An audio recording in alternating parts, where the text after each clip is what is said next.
পরে যেখানে আজকে আসেন, এইখানে আসার জন্য শত শত ছেলেপেলে চেষ্টা করতেছে, পারে নাই। তারা শুরুতেই হারাই গেছে। বাট আপনি তো ভাই এই পথটা অতিক্রম করে আসছেন, এইখান থেকে যদি বাদ দেন তাহলে এইটা ওইটা সবই যাবে, কোনোটাই আর পাইলেন না, তাই লাভ হলো কি? কোনো লাভ হয়েছে? কোনো লাভ নেই। সো এই যে হতাশার গল্প দয়া করে আর কেউ দিয়েন না। এই গল্পটা, এই লড়াইটা আপনি নিজের সাথে করেন। এই কথাগুলো বাপ্পি বস আপনার আপনার হতাশার কারণ বাপ্পি বস কখনোই সমাধান করতে পারবে না। আমার বাপের ক্ষমতা নাই আপনার হতাশার কারণ সমস্যার সমাধান করে দিতে। আপনি পারবেন, যেটা দুনিয়ার কেউ পারবে না।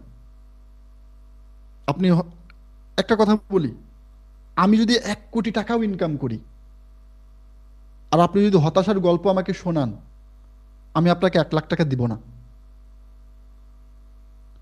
আপনাকে কি করতে পারি, যে ভাই ঠিক আছে আমার কোম্পানিতে লোক লাগবে, তুমি আসো, জব করো, এটা দিতে পারি কখনো যদি লাগে। বাট আমার টাকা কিন্তু আপনাকে দিব না, আপনি কাউকে টাকা দিবেন না, এটাই স্বাভাবিক। সো আপনার সমস্যার সমাধান, আপনার হতাশার যে কারণ, এটা আপনাকে আইডেন্টিফাই করতে হবে এবং নিজের সাথে যুদ্ধ করতে হবে। নিজে কেন শিখতেছেন এটা, সেটা আইডেন্টিফাই করতে পারলে দেখবেন যে এসব কিছুই না, এসব কিছুই না। আমি কেন কেন কথায় কথায় বা হতাশ হয়ে যাব? আমার লাইফে ফার্স্ট ক্লায়েন্ট ছিল হচ্ছে দুবাইয়ের, ফাইবারের ফার্স্ট নক ছিল দুবাইয়ের একটা এজেন্সি না, একটা বিজনেসের। প্রোডাক্টটা কি ছিল? ওরা তাবিজ কবজ বিক্রি করে। ওরা টার্গেটেড অডিয়েন্স ছিল দুবাইয়ের যারা ধনাঢ্য মহিলা, মেয়ে মানুষ, অনেক টাকা পয়সা আছে, এদের টার্গেট করে অ্যাড রান করতে হবে। অ্যাডের টপিক কি, যে তারা যদি পারিবারিকভাবে কোনো দাম্পত্য কলহ হয়ে থাকে, এই তাবিজটা ইউজ করলে, এই দোয়াটা নিলে এটা সমাধান হয়ে যাবে। ও আমাকে বলছিল যে তুমি কত টাকা চাও, আমি তোমার সাথে ডিলারশিপে আসবো। আমার লাইফে তখন ওই কাজটা খুবই দরকার ছিল, খুবই দরকার ছিল, আমার একটা কাজ দরকার ছিল। কিন্তু বাপ্পি ভাই সেটা বলছিল একটা কথা, যে সবসময় হালাল আর হারাম বেছে বেছে চলবেন। আমি সেই কাজ নেই নাই। আমার অফিসে 2 জন আছে, আমি সেদিনকে দেখাচ্ছিলাম, এই যে আমার ফার্স্ট লাইফে ফার্স্ট ক্লায়েন্ট, আমি এটা নেই নাই।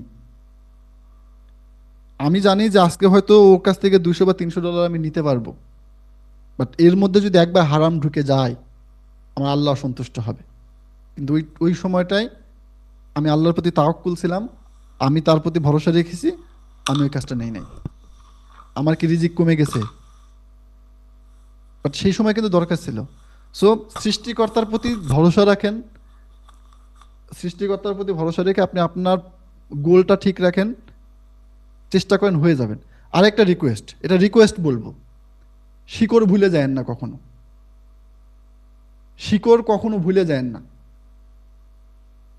আজকে আমার এখানে আসার পিছনে যেই ব্যক্তিটা সবচাইতে বড় ভূমিকা রেখেছে, সেটা ফার্স্ট অফ অল শামীম বস, দ্বিতীয়ত হচ্ছে বাপ্পি ভাই।